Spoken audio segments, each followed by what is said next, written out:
আসসালামু আলাইকুম ভিউয়ার্স, কেমন আছেন সবাই? আশা করি সবাই অনেক ভালো আছেন। তো অনেক দিন পরে চলে আসলাম আপনাদের সাথে আরও একটি খাবারের রেসিপি নিয়ে। আজকে হচ্ছে আমি কলমি শাক রান্না করব এবং এই কলমি শাকের রেসিপিটাই আপনাদের সাথে আজকে শেয়ার করব। তো এখানে দেখতেই পাচ্ছেন কলমি শাকটি কুচি কুচি করে কেটে নেওয়া হচ্ছে। আর ব্যালকনিতে বসে আসলে আলোর মধ্যে এটি কাটতে খুবই ভালো লাগে। আমাদের বাসার ব্যালকনিটা অবশ্য অনেক বড়সড় আছে। আর আজকে ওয়েদারটাও অনেক সুন্দর, বাহিরে অনেক সুন্দর বৃষ্টি হচ্ছে, ঝিরিঝিরি বৃষ্টি। তো ভাবলাম যে ব্লগিং যেহেতু করার মতো সময় সুযোগ হচ্ছে না, তাই আপনাদের সাথে কলমি শাকের রেসিপিটাই না হয় শেয়ার করা যাক।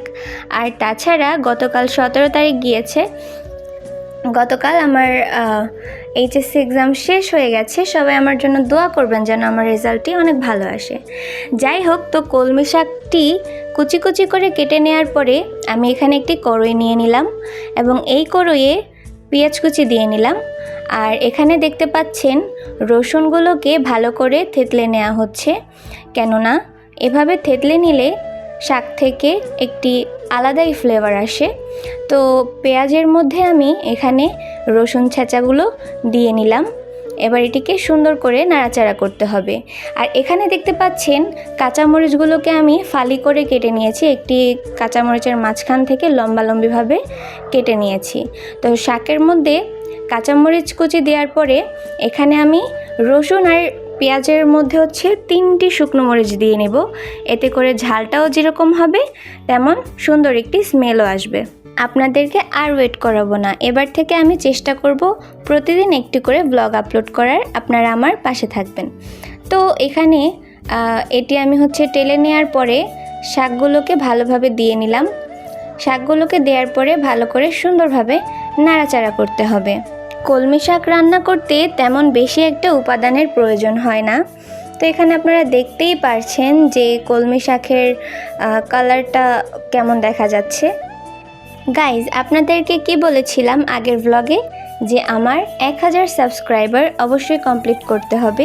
তো আপনারা শুধু ভিডিওই দেখে যান কিন্তু সাবস্ক্রাইব করেন না, এতে কিন্তু আমার একটুও ভালো লাগে না।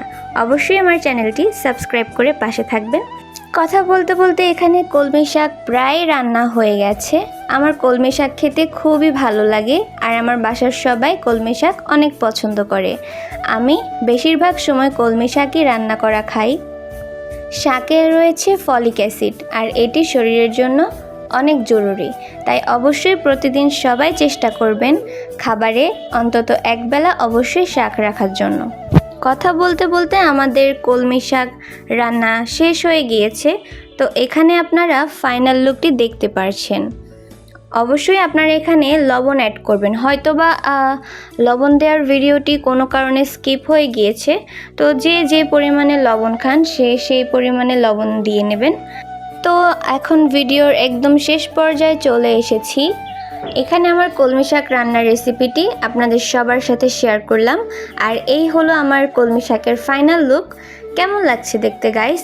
অবশ্যই ভালো লাগছে এবং অনেক লোভনীয়ও লাগছে। আমি তো খুব মজা করেই খেয়েছি। এবার আপনারা রেসিপিটি অবশ্যই ট্রাই করুন এবং কমেন্ট করে জানান যে কেমন হয়েছে। সবাই ভালো থাকবেন, সুস্থ থাকবেন। আল্লাহ হাফেজ।